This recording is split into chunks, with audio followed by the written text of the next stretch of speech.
ब्रह्मरहन्ताणं सिद्धाणं नमो आयर्याणं नमो उपध्यायाणं केशवसारणं मङ्गलं भगवान् विष्णु मङ्गलं गरुडध्वजं मङ्गलं कुन्दकुन्दाख्यो जैनधर्मस्थापकम् सर्वमङ्गलमाङ्गल्यं सर्वकल्याणकारकं प्रधानं सर्वधर्माणां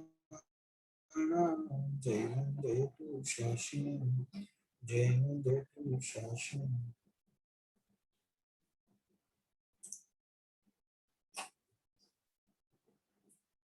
જ્ઞાન ગોષ્ઠીની આપણી ચર્ચા સ્વાધ્યાય ચાલી રહી છે ઘણા સમયથી, અને એ જ્ઞાન ગોષ્ઠીની અંદર ત્રીજું પ્રકરણ છે આત્માનુભૂતિનું। એ આત્માનુભૂતિ સંબંધી પ્રકરણમાં કઈ રીતે આત્માનુભૂતિ થાય છે, તેનો ખરેખર શું ઉપાય છે, સર્વપ્રથમ શું કરવું જોઈએ, કઈ રીતે અભ્યાસ કરવો જોઈએ, આત્માનુભૂતિમાં વ્રતપાદીનું મહત્વ કેટલું છે, શાસ્ત્ર સ્વાધ્યાયનું મહત્વ કેટલું છે, એ ખૂબ સરસ ચર્ચા અહીંયા આપણે કરી રહ્યા છીએ। હું બુક શેર કરું છું, તેથી આપણે ક્વેશ્ચન ને આન્સર આગળ લઈએ।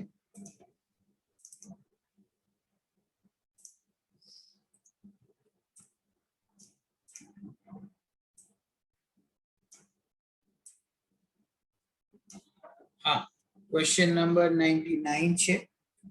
98 સુધીના ક્વેશ્ચનની આપણે ચર્ચા કરી છે। 98 નંબરનો ક્વેશ્ચન શું હતો? ગુરુવાણીથી આત્મવસ્તુનો સ્વીકાર કરીએ છીએ, છતાં અનુભવ થવામાં શું બાકી રહી જાય છે? એનો ઉત્તર ગુરુદેવે જ આપ્યો કે ગુરુવાણીનો સ્વીકાર કરવો અથવા તો વિકલ્પથી સ્વીકાર કરવો કે હું આત્મા છું, તે ખરેખર સાચો સ્વીકાર નથી। પોતાના આત્મભાવથી પ્રતીતિપૂર્વક સ્વીકાર થવું જોઈએ। મુકુંદાચાર્ય પણ કહ્યું છે કે તું તારા સ્વાનુભવથી પ્રમાણ કરજે, એટલે કે પોતાથી અંતરથી સાચો નિર્ણય કરે તેને અનુભવ થાય। તો અહીંયા અનુભવ થવાની વિધિ શું કહી છે કે પહેલા તો જે જીવને પોતાના સ્વરૂપનો કોઈ ખ્યાલ ના હોય તો સર્વપ્રથમ તો એને આત્માના જીવના સ્વરૂપને સમજવા માટે શાસ્ત્રનો અભ્યાસ કરવો જોઈએ। શાસ્ત્ર અભ્યાસ કરતા, ચિંતન મનન કરતા વિકલ્પાત્મક ભૂમિકાની અંદર એના જ્ઞાનની અંદર પોતાના આત્માના સ્વરૂપનો નિર્ણય થાય છે, અને એ સ્વરૂપનો નિર્ણય જ્યારે થાય છે ત્યારે જીવ જ્યારે વારંવાર અભ્યાસ કરે છે, ચિંતન મનન કરે છે, તો તેને તે આત્મા સંબંધી વિકલ્પ ચાલે છે। અને કશાયની મંદતા થવાથી ઘણીવાર સત્સમાગમમાં જવું, સ્વાધ્યાય કરવો, પ્રવચન સાંભળવા, એવી ક્રિયા પણ એના જીવનમાં ચાલુ થઈ જાય છે। એ ક્રિયા, ચિંતન મનન, સ્વાધ્યાય એનો કોઈ નિષેધ કર્યો નથી, પણ ગુરુદેવે એમ કહ્યું છે કે એનાથી આગળ વધીને પોતાના નિર્વિકલ્પ ભગવાન આત્માને ગ્રહણ કરવાનો છે। એટલે કે જે જીવો આ ભૂમિકામાં આવી ગયા છે કે જેમના જીવનમાં તત્વનો વિચાર ચાલે છે, સ્વપરનું ભેદ વિજ્ઞાન જે જીવો કરે છે, પોતાના ત્રિકાળી ધ્રુવ ભગવાન આત્માની વાત પણ સાંભળે છે અને એનો વિચાર પણ કરે છે, એવી ભૂમિકામાં જે જીવો છે તેમને અહીંયા ગુરુદેવ કહે છે કે આ જે તમને આત્મા સંબંધી વિકલ્પ ચાલી રહ્યા છે ને, કે તમે ગુરુવાણી સાંભળી અને તમને પોતાના સ્વભાવ સંબંધી જે વિકલ્પ ચાલે છે, ખરેખર એ વિકલ્પની અંદર જેટલો આત્મા પકડાયો છે એ પણ ખરેખર આત્માનો સાચો સ્વીકાર નથી। તો શું કરવું કે વિકલ્પથી આગળ વધીને નિર્વિકલ્પ થઈને આત્મભાવથી આજ હું છું એવી પ્રતીતિ પૂર્વક જ્યારે પોતાના આત્માનો અનુભવ થાય છે, ત્યારે જ ખરેખર આત્માનો સાચો સ્વીકાર થયો ભગવાન આત્મા અનુભૂતિમાં આવ્યો એમ કહેવામાં આવે છે. તો આત્માનો અનુભવ એટલે શું? અહીંયા પ્રશ્ન હતો ને કે આત્માના અનુભવમાં શું બાકી રહી જાય છે? કે બાકી એ રહી જાય છે કે વિકલ્પાત્મક ભૂમિકા સુધી તો આપણે પુરુષાર્થ કરીને પહોંચી જઈએ છીએ, પણ ત્યાંથી આગળ વધીને નિર્વિકલ્પ થવું, શુદ્ધ નયનો જે વિષય ત્રિકાળી ધ્રુવ ભગવાન આત્મા છે, અપરિણામી પરમ તત્વ છે, એ તત્વનો અનુભવ થાય અને એ તત્વ સંબંધી વિકલ્પ છૂટી જાય ત્યારે ખરેખર એ આત્મા ગ્રહણ થયો એમ કહેવામાં આવે છે. બરાબર છે? નય જે છે ને, પેલા વ્યવહાર નય કહી છે, એના 4 ભેદો કહ્યા છે, નિશ્ચય નયના 4 ભેદો કહ્યા છે. તો એમાં જે નિશ્ચય નય છે એમાં સૌથી ઉત્કૃષ્ટ નય કઈ છે? કે પરમ શુદ્ધ નિશ્ચય નય. બરાબર ને? તો પરમ શુદ્ધ નિશ્ચય નય જે છે એ પરમ શુદ્ધ નિશ્ચય નયનો વિષય શું છે? કે એનો વિષય પરમ શુદ્ધ ભગવાન આત્મા છે, સર્વ પ્રકારની ઉપાધિઓથી રહિત પરમ પારણામિક ભાવ સ્વરૂપ જે વસ્તુ છે એ ત્રિકાળી ધ્રુવ ભગવાન આત્મા તે પરમ શુદ્ધ નિશ્ચય નયનો વિષય છે. તો શુદ્ધ નય સુધી જે જીવો પહોંચી ગયા છે તેમને અહીંયા કહેવામાં આવે છે કે શુદ્ધ નયનો વિકલ્પ પણ વિકલ્પ છે, શુદ્ધ નયનો પક્ષ પણ ખરેખર પક્ષ છે. અને જો તને આત્માનુભૂતિ પ્રગટ કરવી હોય તો તારે પક્ષાતિક્રાંત થવું પડશે. પક્ષાતિક્રાંત શબ્દ સમયસારમાં ઘણી બધી વાર વપરાયો છે કે પક્ષાતિક્રાંત એટલે કોઈ પણ પ્રકારના પક્ષને છોડીને એનાથી આગળ વધી જવું. પક્ષ એટલે કે આગ્રહ, પક્ષ એટલે કે વિકલ્પ. કર્તા કર્મ અધિકારના એન્ડમાં આચાર્ય દેવે 14 કળશ લખ્યા છે, જેમાં આ જ વાત કરી છે કે વ્યવહાર નયના વિકલ્પથી તો કાર્ય થશે જ નહીં, વ્યવહાર નયના પક્ષથી તો તને આત્મા નહીં ગ્રહણ થાય, પણ નિશ્ચય નયનો પણ જો પક્ષ હશે તો પણ તું પક્ષાતિક્રાંત થઈને આત્માને ગ્રહણ નહીં કરી શકે. તો નિશ્ચય નયનો પક્ષ કરવો કે ના કરવો એમ પ્રશ્ન થાય આપણને. નિશ્ચય નયની જે વાત છે સ્વીકાર કરવી કે ના કરવી? કે નિશ્ચય નયની વાત અવશ્ય સ્વીકાર કરવી. નિશ્ચય નયનો જે વિષયભૂત ભગવાન આત્મા છે તેને અવશ્ય ગ્રહણ કરવો, પણ કેવી રીતે ગ્રહણ કરવો? કે નિશ્ચય નયના વિકલ્પમાં રોકાઈ જઈને આ નિશ્ચય નયથી આત્મા આવો છે, નિશ્ચય નયથી આત્મા શુદ્ધ છે, નિશ્ચય નયથી હું એક છું, નિશ્ચય નયથી હું પરદ્રવ્યથી ભિન્ન છું એમ નહીં, પરંતુ હું આ મારા જ્ઞાનાનંદ સ્વભાવની વાત થઈ રહી છે કે હું છું એમ આત્માનુભૂતિ પૂર્વક, પ્રતીતિ પૂર્વક આ હું છું. પ્રતીતિ શબ્દ કહેવાથી આપણને ખ્યાલ આવવો જોઈએ શું કહેવા માંગે છે. અહમ બુદ્ધિ, અહમ બુદ્ધિની વાત છે. જો આપણા બાળક આવે ને જ્યારે જીવનમાં, તો નાના બાળકો જ્યારે જીવનમાં આવે તો એમના પ્રત્યે માતાનો પ્રેમ કેવો હોય છે? કેવો હોય છે? સવારથી સાંજ એક જ ચિંતા, સવારથી સાંજ એ બાળકને સંભાળવું, એની ચિંતા કરવી, અને ખાલી ચિંતા નથી, એના પ્રત્યેનો પ્રેમ, એના પ્રત્યેનો હેત કેટલો હોય છે? કારણ કે એ માને એવું લાગતું હોય છે કે આ જ મારું સર્વસ્વ છે, આના સિવાય બીજું કાંઈ નથી. બરાબર છે ને? એનું નામ છે પ્રતીતિ, કે આ હું છું એવી પ્રતીતિ. એવી પ્રતીતિ પોતાના આત્મામાં આપણને જ્યારે આવશે ત્યારે નિશ્ચય નયનો પણ વિકલ્પ છૂટી જશે. વ્યવહાર નયનો વિકલ્પ તો ઘણો પહેલા જ છૂટી ગયો, પણ નિશ્ચય નય સંબંધી જે વિકલ્પ છે, કારણ કે નિશ્ચય નય પોતાના આત્માને બતાવે છે, તો નિશ્ચય નય વસ્તુનું જેવું સ્વરૂપ છે એવું બતાવે છે. તો નિશ્ચય નયના વિકલ્પમાં રોકાઈ જવાના ઘણા ચાન્સ હોય છે.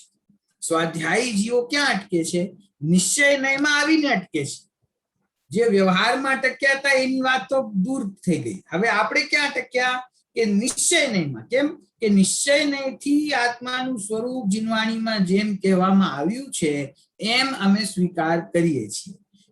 તો નિશ્ચય નયના દ્વારા કહેવામાં આવેલા વિષયને આપણે સ્વીકાર કર્યો, તો પછી પ્રશ્ન એમ છે કે આત્માનુભૂતિમાં, અનુભવમાં પછી શું બાકી રહી જાય છે? અમે તો જેમ ગુરુદેવે કહ્યું એમ અમે સ્વીકાર કર્યું, તો હવે બાકી શું રહી ગયું?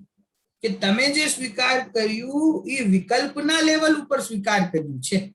હવે ત્યાંથી આગળ વધીને વિકલ્પને તોડીને નિશ્ચયને એના પક્ષને પણ છોડીને એનાથી આગળ વધીને પક્ષાતિક્રાંતિ થાય તો ખરેખર એને આત્માનો સાચો સ્વીકાર થયો, આત્માની અનુભૂતિ પ્રગટ થઈ એમ કહેવામાં આવે છે. બરાબર. હવે જુઓ આગળનો ક્વેશ્ચન નંબર 99 છે. આત્માની કેવી લગની લાગે તો 6 માસમાં સમ્યક દર્શન થાય? કારણ કે સમયસારમાં એમ કહી દીધું, એક જગ્યાએ નાટક સમયસારમાં પણ બનારસીદાસજીએ પણ કહ્યું કે એ એક ઈમાનદારીથી 6 મહિના સુધી પોતાના આત્માનો અભ્યાસ કરે રુચિપૂર્વક તો એ જીવને જરૂર સમ્યક દર્શનની પ્રાપ્તિ થાય છે. તો હવે આ જે પૂર્વના પ્રશ્નો હતા એ પૂછીને હવે શિષ્ય એમ કે છે કે અમે પ્રવચન પણ સાંભળીએ છીએ, અભ્યાસ પણ કરીએ છીએ, ચિંતન મનન પણ કરીએ છીએ, આ બધું તો કરીએ છીએ. હવે આનાથી આગળ વધીને એવી કેવી લગ્ન લગાડવાની કે જેનાથી 6 મહિનામાં મારું કાર્ય થઈ જાય? કારણ કે અત્યાર સુધી તો થયું નથી, ઘણા 6 મહિના નીકળી ગયા મારા જીવનના. શું ઉત્તર છે જુઓ. જ્ઞાયકની લગ્ન લાગવી જોઈએ. જ્ઞાયકની ધૂન લાગે તો 6 માસમાં કાર્ય થઈ જાય, અને ઉત્કૃષ્ટ લગ્ન લાગે તો અંતર્મુહૂર્તમાં થઈ જાય. બરાબર. શું કહ્યું કે તમે તો 6 મહિના માટે પ્રશ્ન પૂછો છો, ખરેખર જે જીવને ઉગ્ર લગ્ન લાગે છે એને તો એક અંતર્મુહૂર્તની અંદર જ કામ થઈ જાય છે. એક અંતર્મુહૂર્ત કયો ને, મેં એક દિવસ તમને સમજાવ્યું હતું, અંતર્મુહૂર્તના પણ ઘણા ભેદ હોય છે. ઉત્તમ, મધ્યમ અને જઘન્ય એમ કરીને અંતર્મુહૂર્તના ભેદો છે. અને જઘન્ય અને ઉત્તમ અંતર્મુહૂર્તની વચ્ચે જે મધ્યમ અંતર્મુહૂર્ત છે એના અસંખ્યાત ભેદ છે.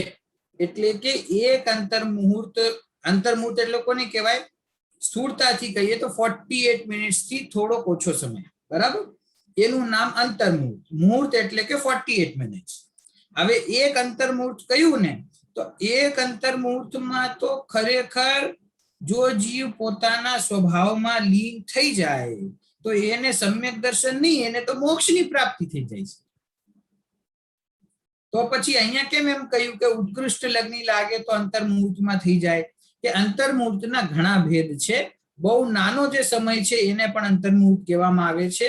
અને 48 મિનિટથી ઓછા સમય સુધી આટલી ઘણી બધી જગ્યા છે, એમાં અસંખ્યાત સમયો છે વચ્ચે. તો એ બધા થોડાક સમય માટે, આપણે તો બહુ સરળતાથી સમજીએ, કર્ણાની યોગના વિષયમાં અત્યારે ના જઈએ, માત્ર થોડીક વાર માટે, અલ્પ સમય માટે પણ પોતાના સ્વભાવનો સ્વીકાર જીવને થાય તો એને અંતર્મુહૂર્તની અંદર, એટલે કે બહુ જ અલ્પકાળની અંદર સમ્યક દર્શન પ્રગટ થાય છે. અને જ્ઞાયકની લગ્ન લાગે અને ઈમાનદારીથી ખરેખર રુચિપૂર્વક પોતાના આત્માને પ્રાપ્ત કરવાની રુચિ લઈને જે જીવ પુરુષાર્થ કરે છે એને 6 મહિનાની અંદર સમ્યક દર્શન થવો જોઈએ. હવે પ્રશ્ન એમ થાય કે અમને તો નથી થયું, અમે તો ઘણા વર્ષોથી પ્રયત્ન કરીએ છીએ, તો નથી થયું તો પણ કોઈ વાંધો નહીં. નથી થયું તો એમાં કોઈ નિરાશ થવાની જરૂર નથી, હતાશ થવાની જરૂર નથી. પ્રયત્ન આપણે ચાલુ રાખીએ. એ સમ્યક દર્શનની પર્યાય પણ એના સમયે એની યોગ્યતાથી જન્મ લેવાની જ છે. એના માટે આપણે હેરાન ના થવું. સમ્યક દર્શન ક્યારે થશે એની ચિંતા ના કરવી, પણ હું જ્ઞાન દર્શનમય ભગવાન આત્મા છું એવા પોતાના અભિપ્રાયને દ્રઢ કરવું. અહીંયા જે વાત કહી ગુરુદેવે કે જ્ઞાયકની લગ્ન લાગવી જોઈએ, આપણે તો જ્ઞાયક સ્વરૂપનો વિશ્વાસ કરવાનો છે, એનો સ્વીકાર કરવાનો છે. એનો સ્વીકાર થાય, એની ધૂન લાગે તો એ કાર્ય તો થશે ને થશે. હવે જે કોઈ જીવ વિશેષ પુરુષાર્થી હોય છે એને 6 માસની અંદર થઈ જાય છે. કોઈ એનાથી પણ વધારે પુરુષાર્થી હોય તો એને અંતર્મુહૂર્તની અંદર જ થઈ જાય છે. કદાચ આપણે એટલા પુરુષાર્થી ના હોઈએ તો કઈ વાંધો નહીં, પણ એટલો આપણે એક પ્રણ લઈએ, એક આપણે નક્કી કરીએ કે 6 મહિનામાં ના થયું તો વાંધો નહીં, પણ આ મનુષ્ય ભાવ અમારો પૂરો થાય એની પહેલા તો અમારે સમ્યક દર્શન કરી જ લેવું છે. આપણે એમ જોઈએ તો સમ્યક દર્શન છે ને પ્રીતિબેન એટલું અઘરું પણ નથી, કારણ કે તમને ખબર છે સમ્યક દર્શન કઈ કઈ ગતિમાં થઈ શકે છે? તમે વિચાર કર્યો છે કઈ ગતિમાં સમ્યક દર્શન થાય છે અને કઈ ગતિમાં નથી થતું? મનુષ્ય ગતિમાં સમ્યક દર્શન થાય જ છે. દેવ ગતિમાં સમ્યક દર્શન થાય, એમાં પણ થાય. તિર્યંચ ગતિમાં થાય કે મહાવીર ભગવાનના જીવને સિંહને થયું હતું, અને નરક ગતિમાં થાય. નરક ગતિમાં પણ સમ્યક દર્શન સંભવ છે. ભલે અત્યારે આપણને નામ સહિત કોઈનું ઉદાહરણ ખબર નથી, પણ જીનવાણીમાં ખૂબ સારી જગ્યાએ આવ્યું છે કે નરકની ભૂમિની અંદર પણ સમ્યક દર્શન પ્રગટ થઈ શકે છે. તો એનો મતલબ શું થયું કે ચારે ગતિઓમાં સમ્યક દર્શન થાય છે. નરકની પ્રતિકૂળતામાં પણ સમ્યક દર્શન સંભવ છે. તિર્યંચ ગતિની પ્રતિકૂળતામાં પણ સમ્યક દર્શન સંભવ છે. તો પછી મનુષ્ય ગતિમાં તો સંભવ છે જ, દેવ ગતિમાં તો સંભવ છે જ, અને મનુષ્ય ગતિમાં સંભવ છે. તો મને કહો કે એ કયા જીવો છે કે જે સમ્યક દર્શનને પાત્ર છે? આટલી મોટી જનસંખ્યા જે આપણને દેખાય છે આખા વિશ્વની, એમાંથી કયા જીવો પાત્ર છે કે જેને સમ્યક દર્શન થશે? આટલા મનુષ્યોમાંથી તમે ગણવા જશો તો એમ થઈ જશે કે આપણું સર્કલ છે ને ઈ જ ભવ્ય છે, એને જ થવાનું છે. બીજા તો કોઈ પાત્ર એનાથી વધારે પાત્રતા તો આપણી જ છે કે નહીં? એમાં કોઈ અભિમાનની વાત નથી. જેને દેવશાસ્ત્ર ગુરુનો સંયોગ મળ્યો છે, જેને કશાયની મંદતા થઈ છે, જેને તત્વની વાત કાને પડી છે, જેને તત્વની વાત મારા માટે હિતકારી છે એવું ભાવ ભાષણ થયું છે, અને જે રુચિપૂર્વક એના માટે પ્રયત્ન કરે છે, એવા જીવોને સમ્યક દર્શન ન થાય તો કોને થાય? જે હિંસામાં ધર્મ માને છે એવા અન્ય મતીઓને તો આપણે છોડી દઈએ. જૈન મતની અંદર પણ વિચાર કરીએ તો જે માત્ર બાહ્ય ક્રિયાથી ધર્મ માને છે એવા જીવોથી તો આપણે તો એમનાથી ભલા કે નહીં? અને તત્વની વાત આપણે સાંભળીએ છીએ, અને એ પણ સ્થૂળ નહીં, સૂક્ષ્મ અધ્યાત્મની વાત જ્ઞાનીઓના મુખ કમળથી આપણે સાંભળી છે અને નિરંતર એનો અભ્યાસ કરીએ છીએ. એવા જીવોને નહીં થાય તો કોને થાય? આપણને થશે, જરૂર થશે. 6 મહિનામાં નહીં થાય તો 1 વર્ષમાં થશે, 2 વર્ષમાં થશે, પણ પ્રયત્ન છોડવા જેવો નથી. સંસારની અંદર આપણા મનમાં આપણે જેને કરિયર કહીએ કે જેને આપણી મહત્વાકાંક્ષા કહીએ, આપણે જીવનમાં વિચાર કરીએ. કોઈ સ્ટુડન્ટ એમ વિચાર કરે મારે ડોક્ટર થવું છે, કોઈને એન્જિનિયર થવું છે, કોઈને સીએ થવું છે, કેટલી બધી ફિલ્ડ છે પોતપોતાની ફિલ્ડમાં, કોઈને બિઝનેસમાં આગળ જવું છે. તો પેલા વર્ષે ત્યાં સુધી ના પહોંચે તો શું કરે છે? કઈ પ્રયત્ન મૂકી દેતા નથી. જ્યાં સુધી આપણી ઈચ્છિત વસ્તુ આપણને ન મળી જાય ત્યાં સુધી આપણે પ્રયત્ન કરીએ છીએ કે નહીં? એવી જ રીતે આ ધર્મ માર્ગની અંદર કે મને મારો ભગવાન આત્મા પ્રાપ્ત કરવો જ છે, એવું ધારણ કરીને, એવો વિશ્વાસ લાવીને અને પ્રયત્ન કરીએ. પહેલા પ્રયત્ન ના થાય તો બીજા પ્રયત્ન થશે, બીજાએ નહીં થાય તો ત્રીજાએ થશે, પણ પ્રયત્ન આપણે છોડવા જેવો નથી. નાયકની લગ્ની લગાડીને, બેનશ્રીની ભાષામાં કહીએ તો પોતાના ભગવાન આત્માને ઉર્ધ્વ રાખીને બીજા બધા જે કાર્ય જીવનમાં ચાલતા હશે તે ચાલતા રહેશે, પણ ભાવના હોવી જોઈએ. મેન સમ્યક દર્શન માટે સૌથી કમ્પલસરી શું છે? પોતાના આત્માની ભાવના. જ્ઞાનની સૂક્ષ્મતાની ત્યાં બહુ જરૂર નથી, પરંતુ પોતાના ભગવાન આત્મા સંબંધી ઉગ્ર ભાવના જેને જાગૃત થાય છે એ જીવને સમ્યક દર્શનની પ્રાપ્તિ થાય છે. જ્ઞાનની સૂક્ષ્મતાનો અર્થ એમ નથી કે પોતાના આત્મ સ્વરૂપનો નિર્ણય પણ ના કરે. નિર્ણય નહીં કરે તો શ્રદ્ધા કોની કરશે? નિર્ણય તો થવો જ જોઈએ, પરંતુ કોઈ એમ વિચારે કે આટલા બધા શાસ્ત્રો છે, દ્રવ્યાનુયોગ, કર્ણાનુયોગ, ચરણાનુયોગ, પ્રથમાનુયોગ, એમાં આટલા વિસ્તાર છે, એમાં આટલી બધી સૂક્ષ્મ વાત છે, અને અમને તો એટલો બધો અભ્યાસ નથી, તો અમને સમ્યક દર્શન કઈ રીતે થાય? તો આચાર્ય દેવે તો બહુ સરળ કરી દીધું છે. આટલા બધા જીનાગમના વિસ્તારમાંથી એને કહ્યું જીવ, આશ્રવ, બંધ, સંવર, નિજરા, મોક્ષ, આ 7 તત્વ છે એ પ્રયોજનભૂત છે. બીજી બધી વાત તમે પછી કરજો, પણ આ પ્રયોજનભૂત તત્વોને સમજો. અને આ 7 પ્રયોજનભૂત તત્વોમાંથી આ એક જીવ તત્વ છે એ ખરેખર મારા માટે આશ્રય કરવા યોગ્ય પરમ પ્રયોજનભૂત પદાર્થ છે. એક એનો નિર્ણય આપણે કરવાનો છે.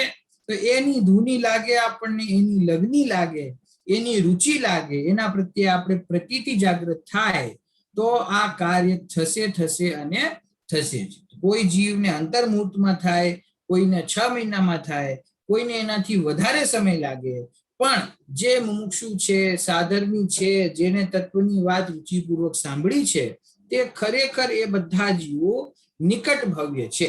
હવે આ જે પ્રશ્ન અહીંયા પૂછ્યો છે ને કે 6 મહિનામાં થઈ જાય એના માટે શું કરવું, તો ખરેખર એના બે પક્ષ વિચારવા જોઈએ. ભાવના તો બહુ સારી કહેવાય કે અમને શીઘ્રાતિ શીઘ્ર સમ્યક દર્શનની પ્રાપ્તિ થાય, પણ તાલાવેલી બહુ એને લાગી જાય ને તો પર્યાયની બહુ ચિંતા ન કરાય. ખરેખર એ પર્યાય એનો પ્રગટ થવાનો જ્યારે સમય આવશે, એની યોગ્યતા હશે, એ તો પ્રગટ થશે જ. આપણે અત્યારે સોગાનીજી સાહેબને યાદ કરીએ તો એમની જે વાત હતી, એમનો કહેવાનો જે અભિપ્રાય હતો એ શું હતો કે સમ્યક દર્શનની ચિંતા પણ શું કરવી અને મોક્ષની ચિંતા પણ શું કરવી.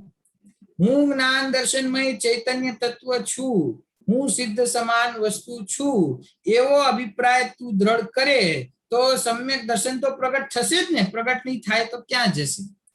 તો એટલો બધો પોતાના આત્મ સ્વભાવનો ઊંડો એમ કહીએ સંસ્કાર કહો, એની દ્રઢતા કહો, એનું કોન્ફિડન્સ કહો કે જેને પોતાના આત્માનો વિશ્વાસ થાય છે, એની બધી પર્યાયો, જેનો અભિપ્રાય સમ્યક થઈ જાય ને, એની બધી પર્યાયો ઓટોમેટિક સમ્યક રૂપે પરિણમી જાય છે. બરાબર? તો આપણે પોતાના આત્મ સ્વભાવની, જ્ઞાયક સ્વભાવની લગ્ની લગાડીએ તો શીઘ્રાતિ શીઘ્ર સમ્યક દર્શનની પ્રાપ્તિ થાય છે. બરાબર? હવે જુઓ ક્વેશ્ચન નંબર 100. ચૈતન્ય સ્વરૂપ આત્માને જ ગ્રહણ કરવા માટે કહ્યું, પરંતુ હું ચૈતન્ય સ્વરૂપ આત્મા છું એવું લક્ષ્ય કરવા જતા ભેદનો વિકલ્પ તો આવ્યા વિના રહેતો નથી, તો પછી વિકલ્પ રહિત આત્માને ગ્રહણ કેવી રીતે કરે? પ્રશ્ન સમજાયો? ખરેખર આ જે જીવો રુચિપૂર્વક અભ્યાસ કરે છે, પુરુષાર્થ કરે છે, એ જીવોના પ્રશ્ન છે. શું પ્રશ્ન છે? કે ચૈતન્ય સ્વરૂપ આત્માને જ ગ્રહણ કરવા માટે તમે અમને કહ્યું, એ આત્માને ગ્રહણ કરો. બરાબર? પરંતુ હું ચૈતન્ય સ્વરૂપ આત્મા છું એવું લક્ષ્ય કરવા જતા ભેદનો વિકલ્પ તો આવ્યા વિના રહેતો નથી. કારણ કે ચૈતન્ય સ્વરૂપ આત્માનો જ્યારે વિચાર કરીએ તો એમાં જ્ઞાન છે, એમાં દર્શન છે, એમાં અનંત ગુણો છે, એમની કાર્ય કરવાની પદ્ધતિ કેવી છે, દ્રવ્ય ગુણ પર્યાયનું સ્વરૂપ કેવું છે, હું દ્રવ્ય કર્મ, ભાવ કર્મ, નો કર્મ થી ભિન્ન કઈ રીતે છું, તો એ બધા વિકલ્પો તો આવે જ ને. એ બધા વિકલ્પો ના આવે એવું તો બનતું નથી. જેટલો વિચાર કરીએ છીએ તેટલા વિકલ્પ અમારા ચાલુ જ રહે છે. તો એ લક્ષ્ય કરવા જતા, આત્માનું લક્ષ્ય કરવા જતા ભેદનો વિકલ્પ આવી જાય છે. તો એ ભેદના વિકલ્પ રહિત થઈને આત્માને કઈ રીતે ગ્રહણ કરવું એ નથી સમજાતું. વિકલ્પમાં તો અમને બરાબર ખ્યાલમાં આવે છે કે હું આત્મા છું, પણ એ વિકલ્પથી આગળ વધીને આત્માને કઈ રીતે ગ્રહણ કરવો, બરાબર, એમ પ્રશ્ન છે. જુઓ ઉત્તર. પ્રથમ ભૂમિકામાં ગુણ ગુણીના ભેદ આદિના વિકલ્પો આવે છે અવશ્ય, પરંતુ આત્માના ચૈતન્ય લક્ષણ વડે વિકલ્પોને ભિન્ન જાણીને અભેદ ચૈતન્યની તરફ ઢળવું થાય છે. શું કહે છે ગુરુદેવ? કે જ્યારે પ્રથમ ભૂમિકામાં, વિકલ્પાત્મક ભૂમિકામાં, જ્યારે કોઈ મુમુક્ષુ જીવ પોતાના આત્મ સ્વભાવનો વિચાર કરે છે ત્યારે તેને ગુણગુણીના ભેદ વિકલ્પમાં આવે જ છે. ગુણગુણીના ભેદ એટલે કે ગુણી એટલે કે હું આત્મા, અને ગુણ એટલે કે મારી અંદર રહેલા અનંત ગુણો, અનંત ધર્મો. તો અનંત ગુણમય હું એક અખંડ ભગવાન આત્મા છું, એવો જે વિકલ્પ આવે તો એનો વિકલ્પ છે ગુણ ગુણીના ભેદનો, કે હું જ્ઞાનમય આત્મા છું અને જ્ઞાન મારું ગુણ છે. મારામાં અનંત ગુણો છે, હું અનંત ગુણોનો સ્વામી છું. તો એ રીતે ગુણ ગુણીનો ભેદ થઈ ગયો ને. સ્વામી એ ગુણી છે અને એના જે લક્ષણ છે, એના ધર્મો છે, એની ક્વોલિટીઝ છે, એના ગુણો છે, તો એ એના ભેદ છે. તો ગુણ અને ગુણીનો ભેદ થઈ ગયો ને. તો કે છે પ્રાથમિક ભૂમિકામાં શરૂઆતમાં તો એવો વિકલ્પ આવ્યા વગર નહીં રહે, કારણ કે વિકલ્પમાં તો બીજો વિચાર શું કરે, ભેદનો જ વિચાર કરે ત્યારે જ વિકલ્પ ઉઠે ને. તો વિકલ્પાત્મક અવસ્થામાં તો ગુણગુણી આદિના ભેદો એને ખ્યાલમાં વિકલ્પમાં આવે જ છે. ગુણગુણી આદિ કહી દીધું ને, ગુણગુણીના ભેદ આદિના. તો એમાં ગુણગુણીનો ભેદ છે, દ્રવ્ય ગુણ પર્યાયનો ભેદ છે, બરાબર છે ને. એમાં સામાન્યનો, વિશેષનો, એક અનેકનો, ધર્મો જે છે પરસ્પર વિરુદ્ધ, એ બધા વિકલ્પો એ જીવને આવે છે.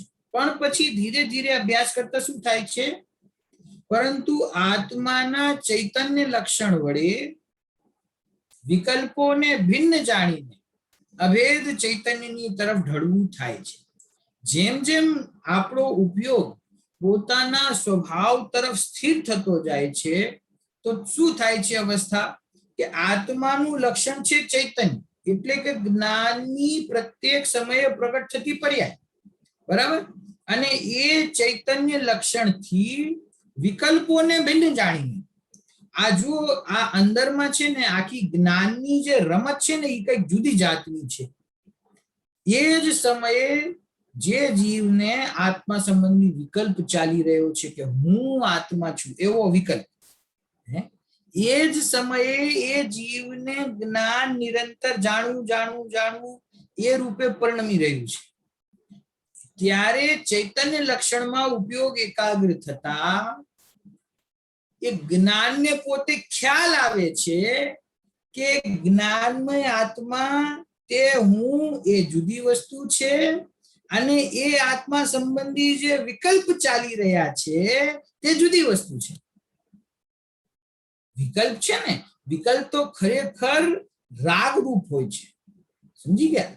ગુરુદેવના પ્રવચનમાં કોઈક વખત આવે છે કે કોઈ જીવ આત્માનું વૃત્તિ પ્રગટ ના કરે અને ખાલી પ્રીતિપૂર્વક એમ વિચાર કર્યા કરે, હું આત્મા છું, હું ત્રિકાળી છું, અપરિણામી છું, એ પણ ખરેખર આત્મા સંબંધીનો રાગ વિકલ્પ છે. એ વિકલ્પને પણ તોડવાનો છે. નિર્વિકલ્પ અનુભૂતિ ન થાય ત્યાં સુધી આ બધા વિકલ્પો કાર્યકારી નથી. તો જ્ઞાનમાં પોતે સ્વયં એવી શક્તિ છે કે જ્ઞાન જ્યારે પોતાના સ્વરૂપમાં એકાગ્ર થાય છે ત્યારે તે જ્ઞાન પોતાના આત્મ સ્વભાવને અને આત્મ સ્વભાવ સંબંધી ચાલતા વિકલ્પોને જુદા જાણી લે છે.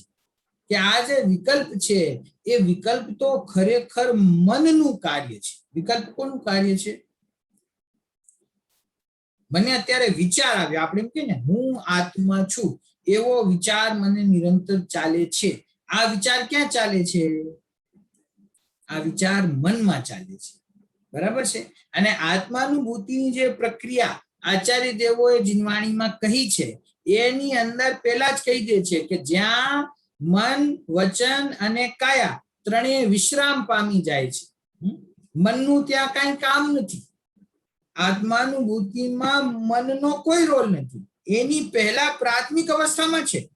શરૂઆતમાં આત્મા સંબંધી વિકલ્પ ઉઠે, પછી જ્ઞાન પોતાના ચૈતન્ય લક્ષણથી પોતાના આત્મ સ્વભાવને અને આત્મ સંબંધી વિકલ્પોને એ બેને જુદા જુદા જાણી લે છે અને પોતાના સ્વભાવમાં ઢળી જાય છે અને વિકલ્પ બહાર રહી જાય છે અને વસ્તુની પ્રાપ્તિ થાય છે. એનું નામ અનુભૂતિ છે. આ જે શબ્દોમાં આપણે સવિકલ્પ અવસ્થામાંથી નિર્વિકલ્પ અવસ્થા પ્રગટ કરવાની વાત કરીએ છીએ ને, આ જેટલા શબ્દો મેં કહ્યા એ સિવાય બીજો કોઈ ઉપાય નથી. આને કહેવાનો, આને સમજાવવાનો બીજો કોઈ ઉપાય નથી. આ તો ધ્યાનાવસ્થાની અંદર જ્યારે જીવ પોતાના સ્વરૂપ પ્રાપ્તિ માટે પ્રયત્ન કરે છે ત્યારે શું પ્રક્રિયા થાય છે, સવિકલ્પમાંથી નિર્વિકલ્પ કઈ રીતે થવાય છે, એ તો એ જીવને જ ખ્યાલ આવે છે કે જેનો વર્તમાન પુરુષાર્થ ચાલી રહ્યો છે. હવે એ એક્સપિરિયન્સને આપણે શબ્દોમાં મૂકવો એ ખરેખર થોડો અઘરો છે, પણ છતાં પણ ટોડરમલજી સાહેબે પણ મોસરાર પ્રકાશકમાં અંતમાં કહ્યું છે સવિકલ્પથી નિર્વિકલ્પ થવાની વિધિ, એનો આપણે જરાક એક વખત અભ્યાસ કરીએ તો એમાં પણ આ જ છે કે શરૂઆતમાં ભેદ વિકલ્પો તમને ચાલશે, પછી ધીરે ધીરે ઉપયોગ કેન્દ્રિત થતો જાય છે, આત્મ સ્વભાવ તરફ વધતો જાય છે, શુદ્ધ નયનો જે વિષય ભગવાન આત્મા છે એ તરફ પોતાનું જ્ઞાન ઢળતું જાય છે, અને જે વિકલ્પ છે એ વિકલ્પો પાછળ છૂટી જાય છે, મનનું જે કાર્ય છે એ મનનું કાર્ય શાંત થઈ જાય છે. જો આને એક બહુ સરસ ન્યાય મને હમણાં તો પહેલી વખત આજે મને જીવનમાં ખ્યાલ આવ્યો કે આત્માને જે કર્મનું બંધન થાય છે શ્રેયસભાઈ, એ શેનાથી થાય છે? કર્મોની અપેક્ષાથી આપણે જ્યારે વિચાર કરીએ કે કર્મો જ્યારે આવે છે, કર્મના 4 ભેદ છે ને, પ્રકૃતિ, પ્રદેશ, સ્થિતિ અને અનુભાવ, બરાબર છે ને? તો પ્રકૃતિ અને પ્રદેશનો બંધ શેનાથી થાય છે? યોગથી, યોગથી, બરાબર. અને સ્થિતિ અને અનુભાવનો બંધ શેનાથી થાય છે? કશાયથી, કશાયથી, બરાબર છે ને? આ તો બધાને ખ્યાલ છે ને. દ્રવ્ય સંગ્રહમાં ગાથા છે, જોગા પૈડી પદેશા થીદી અનુભાગા કસાય દો હોંતી. એટલે જોગા એટલે યોગથી પ્રકૃતિ અને પ્રદેશ એનો બંધ થાય છે, અને થીદી અણુભાગા સ્થિતિ અને અનુભાગ કશાય દો હોંતી કશાયથી થાય છે. આ તો નક્કી વાત છે. તો હવે એમ વિચાર કરીએ કે જે ક્ષયોક્ષમનો ધારી જીવ છે, મતિશ્રુત જ્ઞાન વાળો જે જીવ છે, એ મનથી વિચાર નહીં કરે તો શેનાથી વિચાર કરશે? વિચાર તો મનથી જ કરશે ને. તો આત્માનુભૂતિ થાય તો આત્માનુભૂતિ કોને થાય છે? એ પણ પાછો નિયમ છે કર્ણાન યોગનો. શેનો? કે જેને મન નથી, અસંગની જીવ છે, એને તો સમ્યક દર્શન થતું નથી. મનવાળા સંગની જીવોને જ સમ્યક દર્શન થાય છે. તો મનથી જ્યારે વિચાર કરે છે, મનથી વિચાર કરતી સમયે જ અનુભવ થાય છે કે પછી અનુભૂતિમાં એની પહેલા મનનું કાર્ય સ્ટોપ થઈ જાય છે? એમ આપણે વિચાર કરીએ. મનથી વિચાર કરતા કરતા કરતા કરતા કરતા આત્મા પકડાઈ જાય કે પછી મનના વિચારો રોકાઈ જાય પછી આત્મા પકડાય? એ સમજવું જોઈએ. તો એનો ન્યાય અત્યારે મને એવો ખ્યાલ આવ્યો કે જો આત્માનુભૂતિ થાય, એ આત્માનુભૂતિ થતા જીવને અસંખ્યાત ગુણી કર્મ નિર્જરા ચાલુ થઈ જાય છે ને. તો આત્મ સ્થિરતા છે એ તો નિર્જરાનું કારણ છે.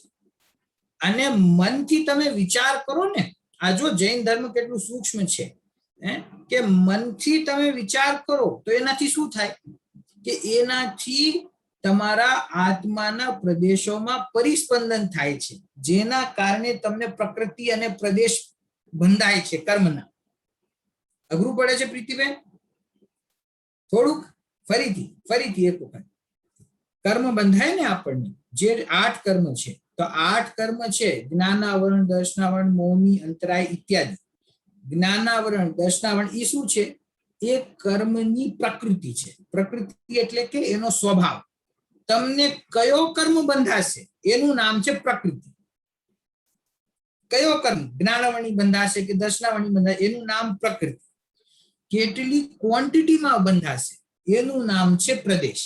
કેટલા કર્મના પ્રદેશો તમારા આત્મા સાથે એક ક્ષેત્રાવકાશ સ્વરૂપે બંધાય એનું નામ છે પ્રદેશ, એટલે કે ક્વોન્ટિટી. પછી સ્થિતિ, કેટલા કાળ માટે બંધાય, ટાઈમ લાઈન જે એની છે એનું નામ છે સ્થિતિ.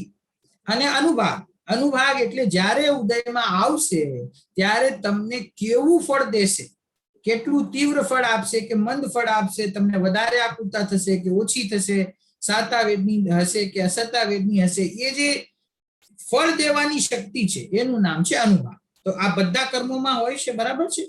હવે જીનવાણીમાં એનો નિયમ કયો કે આ કર્મ કેવી રીતે બંધાય?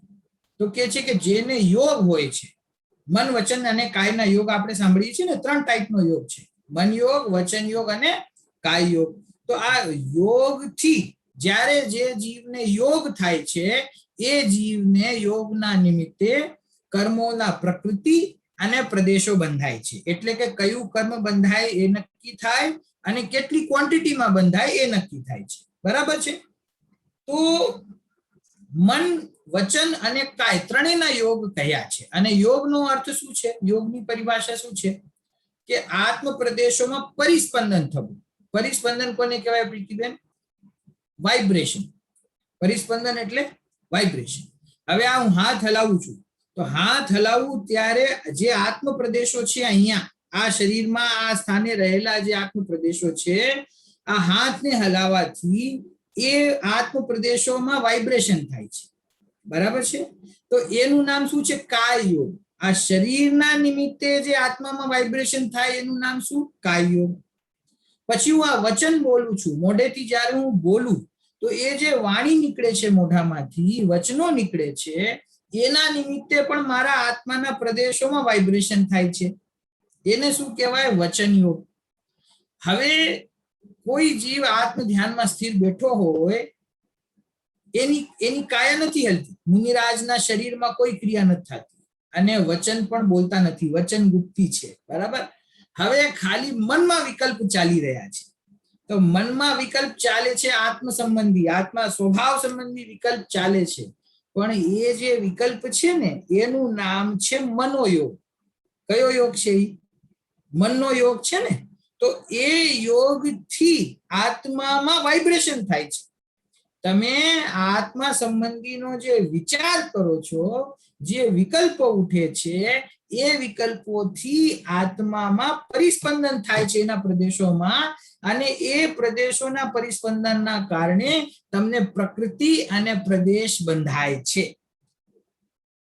સમજાણું? હવે એ જે કર્મ બંધાયા, તમારી કશાય એ સમયે કેટલી છે, તીવ્ર છે કે મંદ છે, એ પ્રમાણે એ કર્મોની સ્થિતિ એટલે કે ટાઈમ, કેટલા ટાઈમ માટે તમને બંધાશે એ નક્કી થાય છે. અને એ તમારી કશાયના નિમિત્તે એ પણ નક્કી થાય છે કે જ્યારે ફળ દેશે ત્યારે કેવું ફળ દેશે. એ કશાયથી નક્કી થયું. પણ મન યોગથી શું નક્કી થયું? પ્રકૃતિ અને પ્રદેશ. તો વિકલ્પ કરવાથી તો કર્મ બંધાય છે. એટલે આ લોજિકથી, આ ન્યાયથી આપણને એ વાત ખ્યાલ આવવી જોઈએ કે આત્માનુભૂતિ સમયે સવિકલ્પ અવસ્થા હોતી નથી. કારણ કે જો વિકલ્પ ચાલતા હોય તો એ વિકલ્પ તો જીવને કર્મ બંધનના કારણ બને છે. તો એ માનવું જ પડે આપણે કે એ સમયે નિર્વિકલ્પ અવસ્થા હોય છે. નિર્વિકલ્પ અવસ્થા એટલે વિકલ્પ રહિત. વિકલ્પ રહિત એટલે એ સમયે મન પણ શાંત થઈ જાય છે, મન સંબંધી યોગનો પણ અભાવ થાય છે. ત્યારે જીવ પોતાને આત્માને અનુભૂતિ પ્રગટ કરે છે. એટલે કહેવાનો અર્થ શું છે? પ્રશ્ન શું છે કે વિકલ્પ રહિત આત્માને કઈ રીતે ગ્રહણ કરવું? તો નિર્વિકલ્પ, આપણે ઘણી વખત એ શબ્દ સાંભળીએ છીએ, જ્યારે પણ આત્માનુભૂતિની વાત આવે ત્યારે નિર્વિકલ્પ આત્માનુભૂતિ. નિર્વિકલ્પ, નિર્વિકલ્પ એટલે શું છે? નિર્વિકલ્પ એટલે શું? નિર્વિકલ્પ એટલે મનનું જે કાર્ય છે એનું શાંત થવું, એનું નામ નિર્વિકલ્પ છે. આપણે આંખ બંધ કરીએ અને પ્રયત્નપૂર્વક આપણે આમ ટ્રાય કરીએ કે મારે આત્માનો વિચાર કરવો છે. બરાબર? તો હું મનમાં ને મનમાં બોલું છું કે હું આત્મા છું, જ્ઞાનાનંદમય છું. બરાબર? હું દ્રવ્ય કર્મ, ભાવ કર્મ, કર્મથી રહિત છું, હું સર્વ પર દ્રવ્યોથી રહિત છું. બરાબર? આવા જે વિચાર મનમાં ચાલે છે ને, આપણે જો એને ધ્યાન સમજતા હોઈએ ને તો એ ખરેખર ધ્યાન નથી. એ ધ્યાનની પહેલાની અવસ્થા છે. આનું નામ ધ્યાન નથી. ધ્યાન તો જ્યારે પોતાનો ઉપયોગ પોતાના સ્વભાવમાં ઠરે અને કોઈ વિકલ્પની તરંગ ના ઉઠે. જીનવાણીમાં વિકલ્પને તરંગ કહી છે કે જેમ પાણીમાં લહેર ઉઠે ને એમ આપણા વિકલ્પ ઉઠે ને તો એ લહેર છે. તો એ લહેર શાંત થઈ જવી જોઈએ. લહેર ઉઠે ત્યાં સુધી તમને કર્મનું બંધ થાય છે. લહેર ઉઠે છે ત્યાં સુધી ભેદ ઉભો છે. લહેર ઉઠી છે ત્યાં સુધી તમારો ઉપયોગ તમારા સ્વભાવમાં એકાગ્ર થયો નથી, એ નક્કી વાત છે. તો એ લહેર ઉઠવાની બંધ થાય અને જ્ઞાન પોતાના સ્વભાવમાં એકાગ્ર થાય. ગુણગુણીનો જે ભેદ પહેલા જાણવામાં આવતું હતું, પહેલા જ્ઞાન જ્યારે ઉપયોગ એ ગુણગુણી આદિના ભેદ તરફ, દ્રવ્યગુણ પર્યાય તરફ જ્યારે જતું હતું, એ વિકલ્પ, તત્સંબંધી વિકલ્પ શાંત થાય અને પોતાના ચૈતન્ય લક્ષણથી પોતાના આત્મ સ્વભાવને અને વિકલ્પોને ભિન્ન જાણીને અભેદ ચૈતન્યની તરફ ઢળવું થાય છે. આનાથી વધારે વિશેષ શબ્દોમાં કંઈ કહી શકાય નહીં. તમે અનુભૂતિ કરશો ત્યારે તમને ખ્યાલમાં આવશે કે વિકલ્પ પાછળ કઈ રીતે રહી જાય અને આત્મા નિર્વિકલ્પ કઈ રીતે થાય. બરાબર. હવે જો આગળ, ભેદ ભલે વચ્ચે આવે પરંતુ મારા ચૈતન્યમાં તે ભેદ નથી. શું કહ્યું? ભેદ ભલે વચ્ચે આવે એટલે વિચાર કરતા સમયે એ ભેદો આપણને ભલે જણાય, હે, દ્રવ્ય ગુણ પર્યાયનો હોય કે ગુણોનો ભેદ હોય, એ બધા ભેદો ભલે વચ્ચે આવતા, એટલે ધ્યાનની પ્રક્રિયામાં વિકલ્પાત્મક ભૂમિકામાં એ ભેદો આવશે, પણ મારા ચૈતન્યમાં તે ભેદો નથી. શું વિચાર કરવાનો છે? મારા ચૈતન્યમાં તે ભેદો નથી.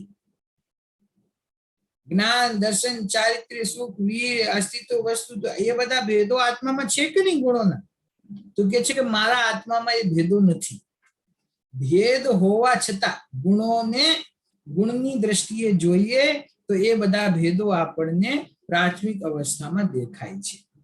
પણ જ્યારે અનંત ગુણાત્મક એક અભેદ અખંડ ભગવાન આત્માને આપણે દ્રષ્ટિનો વિષય બનાવીએ ત્યારે પછી કોઈ એમ કે તમારા આત્મામાં જ્ઞાન છે?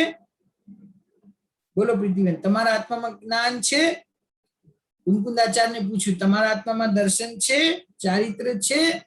તો આચાર્ય કહ્યું કે આત્મામાં જ્ઞાન પણ નથી, દર્શન પણ નથી ને ચારિત્ર પણ નથી. એવી કેવી વાત કરો છો તમે? આત્મામાં જ્ઞાન, દર્શન, ચારિત્ર ના હોય તો પછી શું હોય? તો કે છે કે ભાઈ આત્મા તો જેવો છે એવો છે, જ્ઞાત તે તો તે જ છે. એમાં જ્ઞાન પણ નથી, દર્શન પણ નથી ને ચારિત્ર પણ નથી. એવું કેવી રીતે બને કે એ સમયે એ ભેદો ઉપર અમારી દ્રષ્ટિ નથી. ભેદ પેલા આવી ગયા વચ્ચે, જ્યારે વિચાર કરતા હતા, વિકલ્પાત્મક ભૂમિકા હતી ત્યારે વચ્ચે આવી ગયા, પણ હવે અમને એ કોઈ ભેદો દેખાતા નથી. મારા ચૈતન્યમાં તે ભેદ નથી. ગુરુદેવે એક જગ્યાએ એટલું સૂક્ષ્મ લીધું છે, 47 શક્તિઓના પ્રકરણમાં જ્યારે દ્રવ્ય ક્ષેત્ર કાળ ભાવની વાત કરે ને, તો સ્વદ્રવ્ય અને પરદ્રવ્ય, સ્વક્ષેત્ર પર ક્ષેત્ર, સ્વ કાળ પર કાળ અને સ્વભાવ અને પરભાવ, એની જ્યારે ગુરુદેવ વાત કરે છે તો ગુરુદેવ એમ કે અસંખ્યાત પ્રદેશી એક, એ મારું સ્વક્ષેત્ર છે, અને અસંખ્યાત પ્રદેશ ઈ પર ક્ષેત્ર છે. શેષભાઈ, અસંખ્યાત પ્રદેશી એક તે સ્વક્ષેત્ર અને અસંખ્યાત પ્રદેશ તે પર ક્ષેત્ર. અનંત ગુણાત્મક એક અભેદ અખંડ એ સ્વભાવ અને અનંત ગુણ એ પરભાવ. આ સાંભળવામાં અઘરું પડે.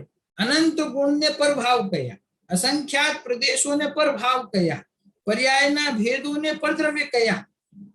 કહેવાનો અર્થ શું છે કે જે સમયે આત્માનુભૂતિ સુધી જીવ પહોંચી જાય છે પછી એને કોઈ ભેદ પોતાના આત્મામાં દેખાતા નથી.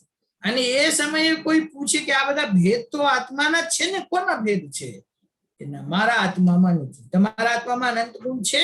કે ના, મારા આત્મામાં અનંત ગુણ નથી. એનો મતલબ શું? કે અનંત ગુણ નથી, અનંત ગુણોનો અખંડ પિંડ હું એક વસ્તુ છું. મારામાં અનંત ગુણોનો ભેદ નથી. અસંખ્યાત પ્રદેશોનો મારી અંદર ભેદ નથી. હું તો એક અખંડ પિંડ ભગવાન આત્મા છું. તો એ રીતે પોતાના ઉપયોગને, પોતાના સ્વભાવને કેળવવાથી અહીંયા શું કહ્યું કે ચૈતન્ય લક્ષણ વડે વિકલ્પોને ભિન્ન જાણે છે અને ઉપયોગ આત્મા તરફ ઢળે છે.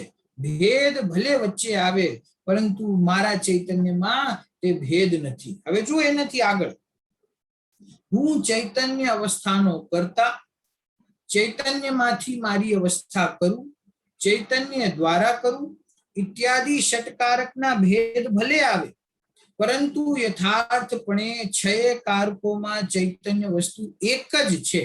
તે ચૈતન્યમાં કોઈ ભેદ નથી. ષટકારકની વાત આવી છે ને, સમયસારમાં ઘણી જગ્યાએ આવી છે. ષટકારકની પ્રક્રિયાથી પારને પ્રાપ્ત આત્માનુભૂતિ, તે આત્માનુભૂતિ લક્ષણ વડે હું શુદ્ધ છું. તો બરાબર, તો એ ષટકારક કોને કહેવાય? આ તો ભાષાના નિયમો છે. ષટકારક કોને કહેવાય? જે કાર્ય થવામાં જે કારણ છે એનું નામ કારક. બરાબર છે ને? તો ષટકારક હોય છે કર્તા, કર્મ, કરણ, સંપ્રદાન અપાદાન અને અધિકરણ. આ ષટકારક બધી જગ્યાએ કયા છે, હિન્દીમાં, ગુજરાતીમાં, સંસ્કૃતમાં, ઇંગ્લિશમાં, બધી જગ્યાએ હોય છે. બરાબર. તો હવે આ જે ષટકારક છે કે આ જીવ દ્રવ્ય કોનો કરતા છે? પરદ્રવ્યનો કરતા છે, પરભાવનો કરતા છે, વિકારી ભાવનો કરતા છે, કોનો કરતા છે? તો હું એમ કહીશ કે ના, હું બીજા કોઈ પરદ્રવ્યનો કરતા નથી, હું મારો જ કરતા છું. બરાબર. હું કરતા છું તો હું કોને કરું છું? હું પરદ્રવ્યને કરું છું? હું બીજા કોઈ દ્રવ્યનું કાર્ય કરું છું કે ના? હું કરતા છું અને હું મારા જ કાર્યને કરું છું. હું મારી પર્યાયને કરું છું, મારા કાર્યને કરું છું. કોના વડે કરું છું? કોની હેલ્પથી કરું છું? કયા સાધનથી કરું છું? કે બીજું કોઈ સાધન નથી, મારું જ્ઞાન તે જ મારું સાધન છે. બરાબર. તો હું જ કરતા છું, હું જ કર્મ છું, હું જ સાધન છું. હું જે કાર્ય કરું છું કોના માટે કરું છું? કે બીજા કોઈ માટે તો એક દ્રવ્ય બીજા દ્રવ્યનું કાંઈ કરતો જ નથી. હું તો જે કાંઈ કરું છું મારા માટે કરું છું, તો એનું સંપ્રદાન પણ હું જ છું. કોના આધારે કરું છું? કે મારા આધારે જ કરું છું, તો એનું અધિકરણ પણ હું જ છું. તો આ રીતે ષટકારકને જ્યારે પોતાની અંદર વિચાર કરવામાં આવે છે, તેનું કારણ શું? પરદ્રવ્યથી ભિન્ન પાડવા માટે. કે તું પરદ્રવ્યનો કરતા નથી, કર્મ નથી, કરણ નથી, સંપ્રદાન નથી, અપાદાન નથી, અધિકરણ નથી. એટલે કે પરદ્રવ્ય સાથે તારો કોઈ સંબંધ નથી. તો પરદ્રવ્યમાંથી દ્રષ્ટિ હટાવ કે સાહેબ હું પરદ્રવ્યનો કરતા નથી તો કોનો કરતા છું? કે તું પોતાનો જ કરતા છે, પોતાનો જ કર્મ છે, પોતાનો જ સાધન છે. ઠીક છે. હવે પરદ્રવ્ય પરથી દ્રષ્ટિ હટી અને આત્મ ધ્યાનમાં જીવ બેઠો અને આત્મ ધ્યાનમાં બેસીને વિચાર કરે છે, હું જ કરતા છું, હું જ કર્મ છું, હું જ કરણ છું, હું જ સંપ્રદાન છું. એવો વિચાર વારંવાર કર્યા કરે તો ગુરુદેવ કહે છે એ પણ વિકલ્પ છે. ષટકારકના વિકલ્પ એ પણ વિકલ્પ છે. આત્મા આત્માનો જ કરતા છે, આત્મા આત્માનો કર્મ છે, એવો પણ જ્યાં સુધી વિચાર કરશો ત્યાં સુધી બેપણું ઊભું રહેશે. કેવી રીતે બેપણું? આત્મા જ આત્માનો કરતા છે, તો બે આત્મા થઈ ગયા. શેટિકાની ગાથાઓ આવે છે ને સર્વશુદ્ધ જ્ઞાન અધિકારમાં, તો એમાં આચાર્યદેવે બહુ સરસ પ્રશ્ન પૂછ્યો છે કે આ આત્માથી જુદો બીજો કયો એવો આત્મા છે કે જેનો આ આત્મા છે? તમે એમ કહો કે આત્મા આત્માનો જ કરતા છે, તો આ આત્માથી પેલા આત્માથી જુદો એવો કયો બીજો આત્મા છે કે જેનો આ પહેલો આત્મા કરતા છે? કે ખરેખર એવા કોઈ બે આત્મા તો છે જ નહીં. આત્મા તો એક જ છે, ખાલી વચન કહેવાની પદ્ધતિ છે, વચનનો વ્યવહાર છે, ભેદના વ્યવહારથી એવી વાત કહેવામાં આવે છે. તો પછી આચાર્ય કહે છે કે આવા ભેદ કરવાથી તમને કયા પ્રયોજનની સિદ્ધિ થાય છે? ભેદ કરવાથી તમને આત્માનુભૂતિ પ્રગટ થાય છે કે નહીં? કે આ ભેદથી તો અમને અમારા પ્રયોજનની સિદ્ધિ થતી નથી. તો આચાર્ય કહે છે તો પછી જ્ઞાયક નો જ છે એમ કહેવાનું છોડી દો, જ્ઞાયક જ છે એમ કહો. જીવનો જ કરતા છે એમ કહેવાનું છોડી દો, જીવ જ છે. જીવનો કર્મ પણ નથી, સાધન પણ નથી, આધાર પણ નથી. તો શું છે? એ તો જે છે તે છે. એટલે કે એની અંદર એવા ષટકારકના ભેદ પણ ખરેખર છે નહીં. પ્રાથમિક અવસ્થામાં પરદ્રવ્યથી ભિન્ન કરવા માટે એ હું જ મારો કરતા છું, હું જ મારું કારણ છું, એવો વિચાર કરવામાં આવે છે, એવો વિકલ્પ જીવને આવે છે. પછી એ ગુરુદેવ કહ્યું એવો ભેદ આવે તો ભલે આવે, પરંતુ યથાર્થપણે છય કારકોમાં ચૈતન્ય વસ્તુ એક જ છે. તમે જેને કર્તા કહો કે કર્મ કહો કે કરણ કહો કે સંપ્રદાન કહો કે અધિકરણ કહો, એ વસ્તુ કઈ છે? કોની વાત ચાલી રહી છે? એ તો બધો પોતાનો ભગવાન આત્મા જ છે. એમાં એ ચૈતન્યની જ વાત છે, એની અંદર કોઈ બીજો ભેદ છે નહીં.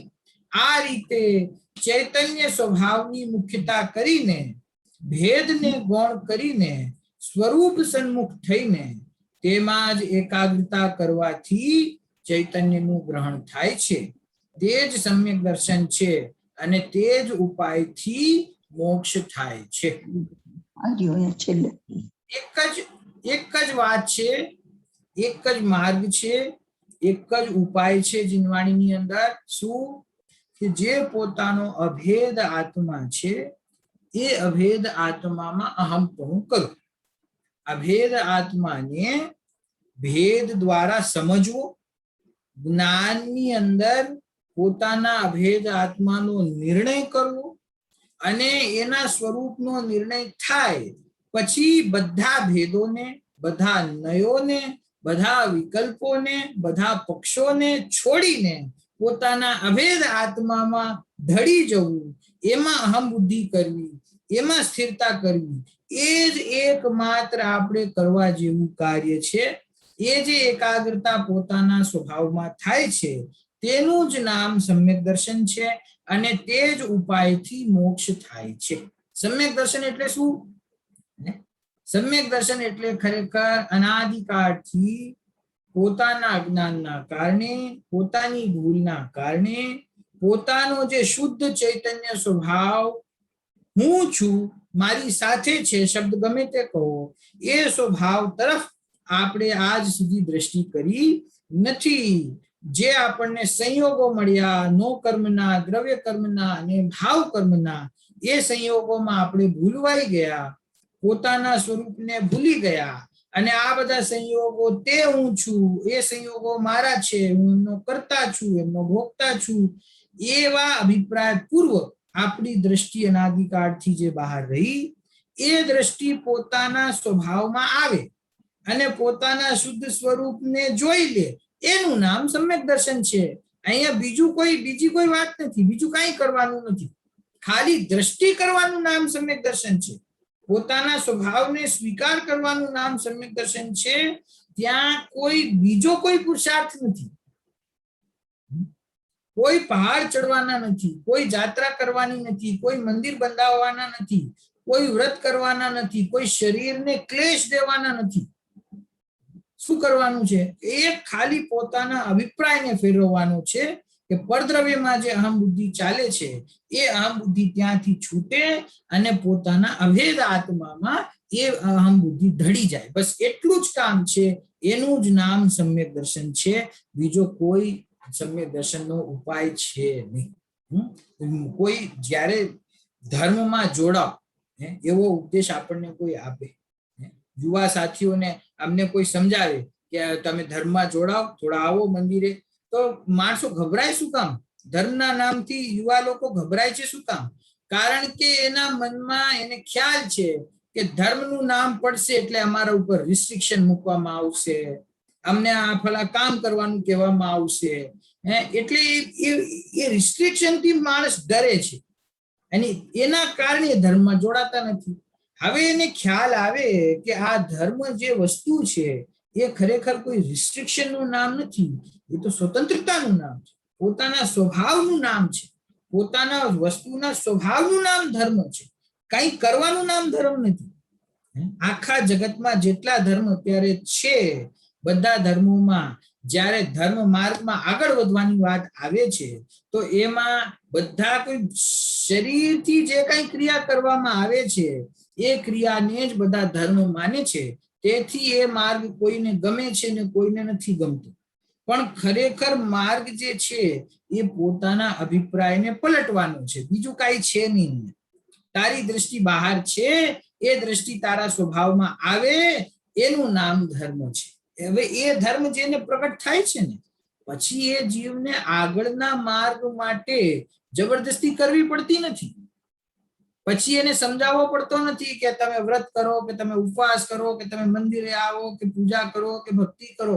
પછી જે જીવ પોતાના આત્મ સ્વભાવની પ્રાપ્તિ કરે છે, એ આત્મ સ્વભાવની પ્રાપ્તિ એને જે દેવશાસ્ત્ર ગુરુના નિમિત્તે થઈ, જે જ્ઞાની જીવોના ઉપદેશના નિમિત્તે એને પોતાનો આત્મા મળ્યો, એમના પ્રત્યેની એની ભક્તિ, વિનય, પૂજા કરવાનો ભાવ સ્વયં હોય જ છે.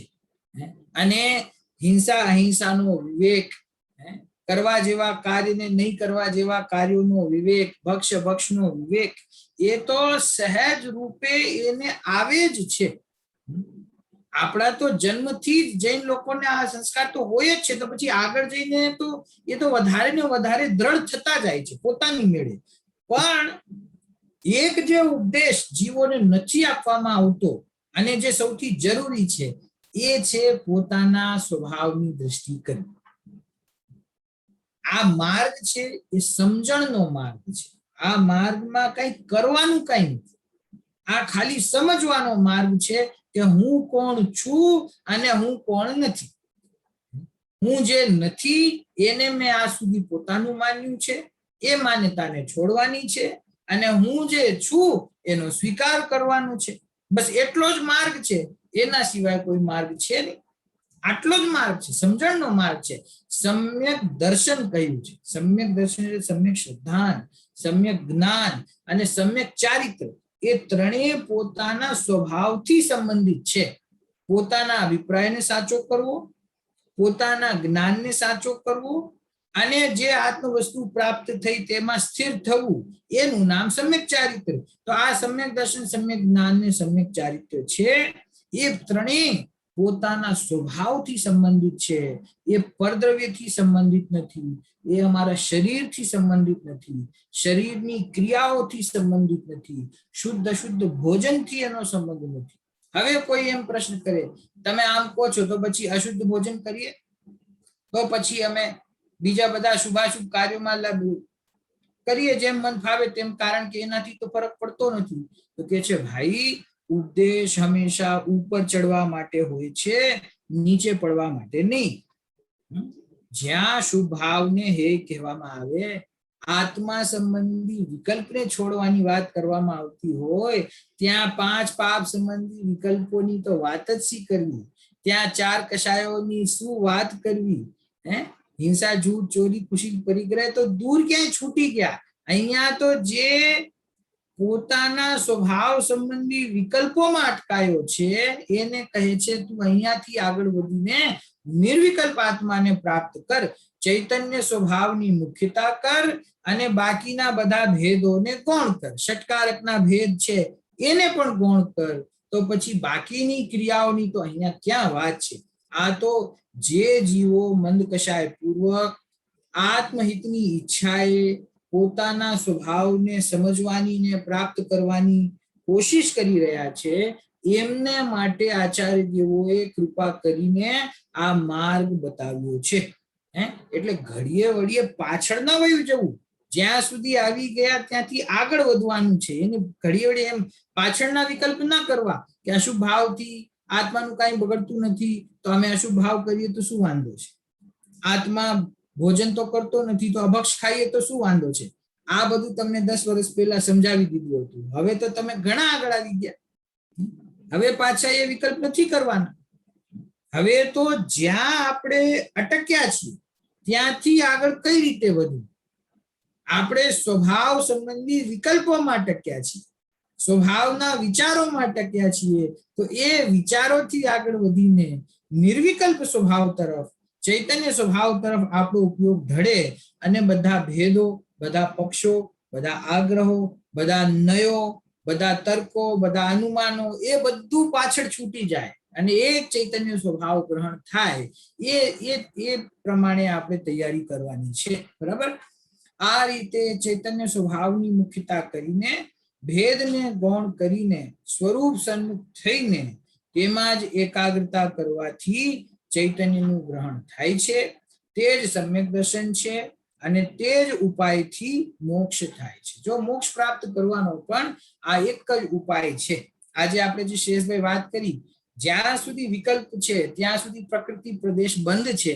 એનાથી કેટલી ઈઝી રીતે આપણને ખ્યાલ આવે કે આત્મામાં ઠરે અને ઓલા મન, વચન અને કાય યોગ બંધ થાય તો જ મોક્ષનો ઉપાય શરૂ થાય, નહીં તો ઉપાય શરૂ જ ના થાય. જ્યાં સુધી વિકલ્પ પણ કરે છે, બીજું બધું છોડી દે, ક્રિયા છોડી દે, અશુભ, હજી મનની અંદર વિકલ્પ ચાલે છે ત્યાં સુધી પણ એને કર્મ બંધ થાય છે. તો એ બીજી બધી ક્રિયાઓમાં રોકાય, શુભ ક્રિયામાં રોકાય કે અશુભ ક્રિયામાં રોકાય, એ તો હવે ઇરેલેવન્ટ થઈ ગયું, કારણ કે એનાથી તો તને કર્મનું બંધ થશે જ. તો સીધો ને ઉપાય, મોક્ષનો ઉપાય શું છે? આ ટેકનિકલ વાત છે, કર્ણાનુયોગની વાત છે. અધ્યાત્મને હમણાં છોડી દઈએ, કર્ણાનુયોગની વાત છે કે કયા ઉપાયથી મોક્ષની પ્રાપ્તિ થાય. કે જે ઉપાયથી તમારા આત્માના પરિસ્પંદન બંધ થઈ જાય, મન વચન અને કાયના યોગ બંધ થઈ જાય, એ માર્ગે ચાલશો તો તમને તમારા કર્મોનો અભાવ થશે અને મોક્ષની પ્રાપ્તિ થશે. હવે એ મન વચન કાયનો યોગ છે એ કઈ રીતે ઠરે? એક જ ઉપાય છે, આત્મ સ્વભાવમાં સ્થિર થવો એ એક જ ઉપાય છે. એના સિવાય તમે ગમે તે કરશો, ખાલી કાંઈ નહીં, બેઠા બેઠા ખાલી વિચાર કરો છો ને એમાં પણ પરિસ્પંદન ચાલુ છે અને એનાથી કર્મ બંધાય છે. તો શું કરવું એનાથી બચવા માટે? કે પોતાના સ્વભાવમાં, શાંત સ્વભાવમાં, ચૈતન્ય સ્વભાવમાં ઠરવું, એ જ એક ઉપાય રહ્યો, બીજો કોઈ ઉપાય છે નહીં. બરાબર? ચલો, અહીંયા સુધી આપણે આજે ચર્ચા કરી છે, સમય થઈ ગયો છે, હવે આગળની ચર્ચા નેક્સ્ટ ટાઈમ લેશું. બરાબર? કોઈ ક્વેશ્ચન હોય તો પૂછી શકે છે.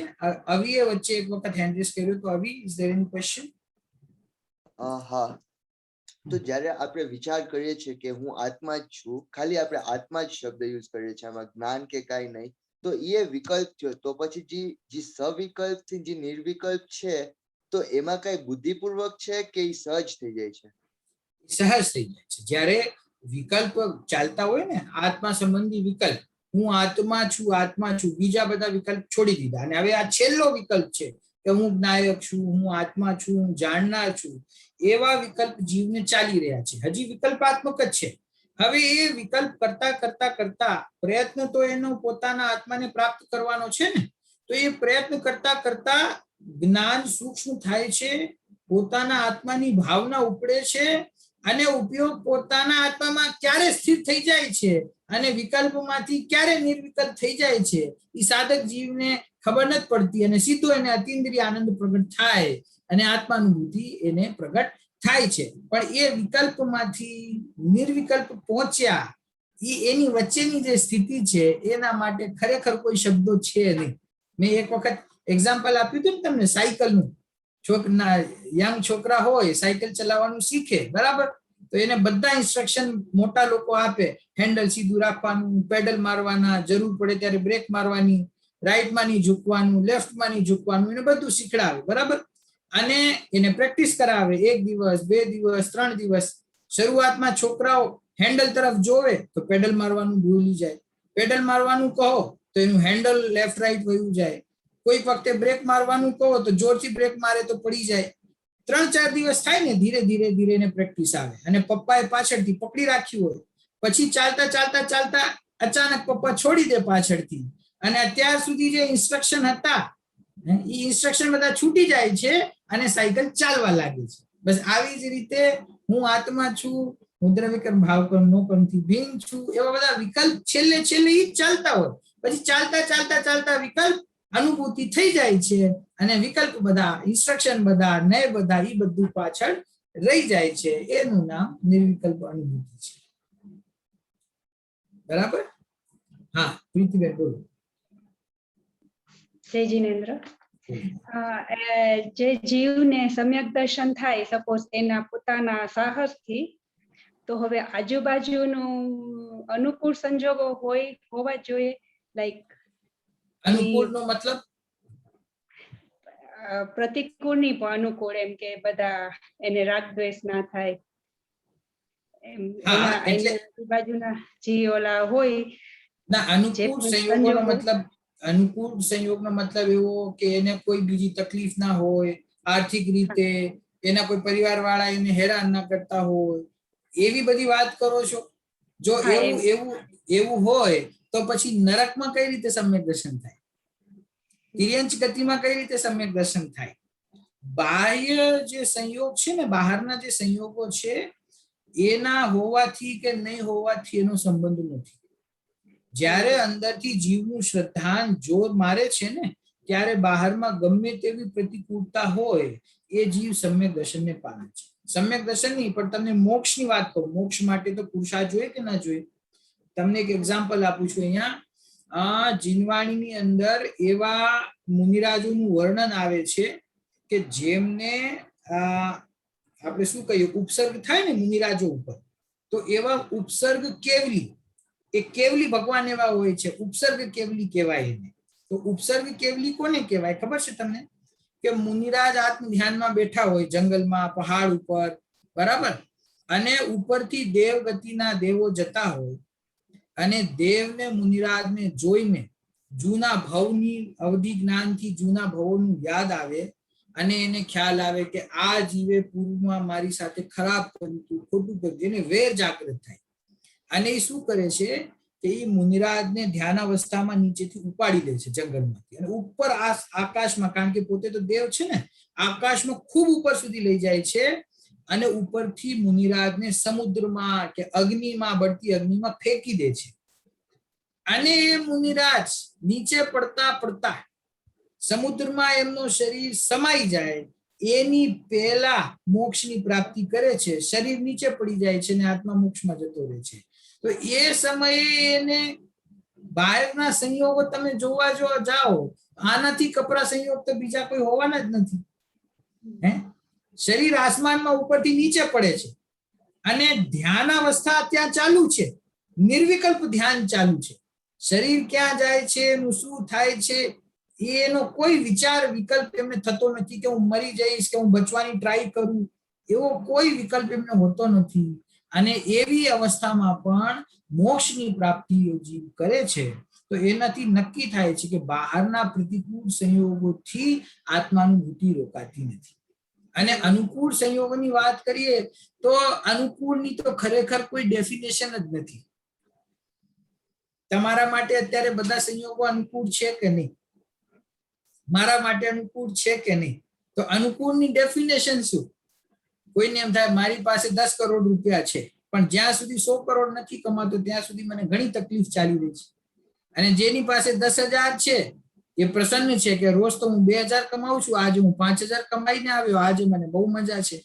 તો અનુકૂળતાની કોઈ ડેફિનેશન નથી ખરેખર. એ તો ઈચ્છા ઉપર ડિપેન્ડ કરે છે. સંયોગોને એકત્રિત કરવાની, પરિગ્રહને ભોગવવાની જે ઈચ્છા છે એનાથી એ કર્મબંધ, એનાથી એ વિકારી ભાવ નક્કી થાય છે. અનુકૂળ અને પ્રતિકૂળની તો ખરેખર કોઈ ડેફિનેશન છે નહીં. આપણે માનીએ તો અનુકૂળ છે, ના માનીએ તો પ્રતિકૂળ છે. શાંતિ. બરાબર. હા, યસ. Thank you. ચાલ, ઓકે.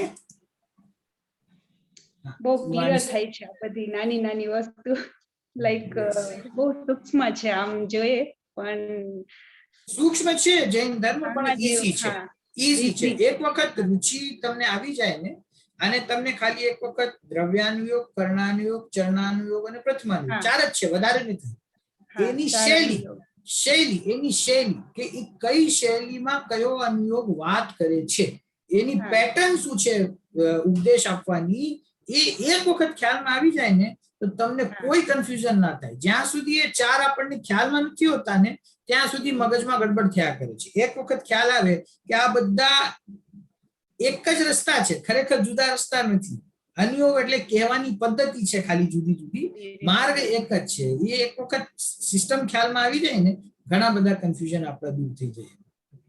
જ્ઞાન, દર્શન ને ચારિત્ર, શ્રદ્ધા, જ્ઞાન અને આચરણ એ બધું જોડાયેલું છે. એક જ માર્ગ ઉપર એક સાથે આગળ વધે છે, એ જુદા જુદા માર્ગ નથી. વિચાર જુદો ચાલે, શ્રદ્ધા જુદું ચાલે, આચરણ જુદું ચાલે, એવો માર્ગ નથી. બધું એક જ માર્ગ ઉપર છે, એક સાથે જ બધું સમ્યક થાય છે. બરાબર. એક પ્રશ્ન હતો. હાજી, એક આપણે વિકલ્પ, હું આત્મા છું, હું જ્ઞાન સ્વભાવી છું, એ બધા જ્યારે આપણે વિકલ્પ કરીએ ત્યારે જે કર્મ બંધ થાય, એ કર્મ બંધ ભાવ કર્મનો બંધ, દ્રવ્ય કર્મ, ક્યાં કર્મનો બંધ થાય? હા, એ તો તમે જે વિકલ્પ કરો છો ને એ ભાવ કર્મ છે અને એના નિમિત્તે દ્રવ્ય કર્મ બંધાય. એમાં તમને ઉત્કૃષ્ટ પુણ્ય બંધાય. આત્મ સંબંધી વિચાર કરો ને તો ઉત્કૃષ્ટ પ્રકારના પુણ્યનો બંધ જીવને થાય છે. બરાબર. અને એના ફળમાં ઉચ્ચ ગતિ એટલે કે સ્વર્ગ ગતિ મળે છે જીવને. તો એ બંધ પણ બંધ થાય છે. એ બંધમાં લોભાવું નહીં. એ બંધ પણ ખરેખર બંધ છે. ભલે શુભ હોય, ઉત્કૃષ્ટ પ્રકારના પુણ્ય હોય, પણ એ પુણ્ય આપણને જોતા નથી.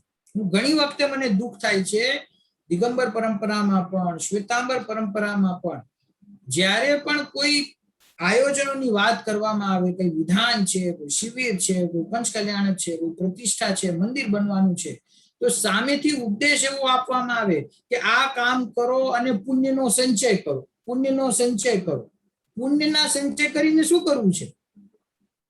પુણ્યનો સંચય તો થાય છે. જીવના જ્યારે શુભાવ હોય છે ત્યારે પુણ્યના સંચય થાય છે, પણ બુદ્ધિપૂર્વક પ્રયત્નપૂર્વક પુણ્યના સંચય કરવા માટે પ્રયત્ન કરે તો એ ખરેખર પોતાના સંસારને લંબાવી રહ્યો છે, બીજું કાંઈ નથી. પુણ્યના સ્ટોક ભેગા કરવાના છે કે ખાલી કરવાના છે? ખાલી આપણે અહીંયા સ્ટોક ખાલી કરવાનો છે. આ કર્મ બંધ છે એના જે સ્ટોક અનાદિકાળથી આપણે લઈને ફરીએ છીએ પોતાના આત્મા સાથે, એ બધા સ્ટોક ભેગા નથી કરવાના, બધા સ્ટોક કાઢી નાખવાના છે. સ્ટોક 0 થાય અને આપણે મોક્ષની પ્રાપ્તિ થઈ ગઈ. જ્યાં સુધી સ્ટોક છે ત્યાં સુધી સંસારમાં છે. બરાબર છે ને? આ કેવી શેર માર્કેટ છે, કાંઈ ભેગું નથી કરવાનું, બધું કાઢી નાખવાનું છે. જેટલા સ્ટોક છે બધા કાઢી નાખવાના છે. ઓકે, ચાલો ચાલો, જય જીનેન્દ્ર. જીનવાણી સ્તુતિ કરીએ. જાવાણી કે જ્ઞાન તે સૂઝેલો કાલો, સોવાણી મસ્તક નમો સદા દેત હોંદો.